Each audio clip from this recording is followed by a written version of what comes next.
Doctor x-ray পর্যন্ত লেখেনি রিপোর্টে। অন্য জায়গায় নিচ্ছে 5-6 জন রুগী দেখে তারপরে ছাড়লো। আমি বলছি বাচ্চাটাকে তাড়াতাড়ি দেখেন, কেয়ারই করছে না। আপনি বাচ্চাটা দেখেছেন? বাচ্চাটা দেখেছেন? আর ভেঙে উপরে উঠে গেছেন। আপনি কি ওষুধ দিলেন? কি চিকিৎসা করেন এইখানে? মানে কি চিকিৎসা করেন আপনি এইখানে?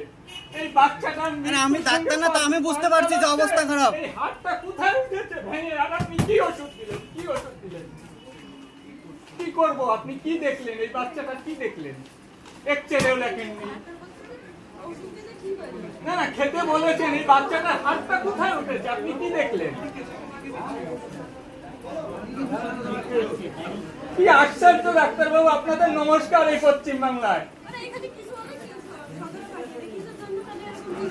এই হাতটা দেখেন ভদ্রলোক, দেখেন হাতটা কোথায় উঠেছে। উনি লিখেছে এই ওষুধই ছেড়ে দেবে, একটা গ্যাসের ওষুধ একটা ব্যথার ওষুধ দিয়ে ছেড়ে দিয়েছে। দেখলাম না বাচ্চাটাকে। তাহলে এই হাজার হাজার বাচ্চা এরকম পশ্চিম বাংলায় মারা যাচ্ছে কিভাবে? দেখেছেন ডাক্তারের চিকিৎসা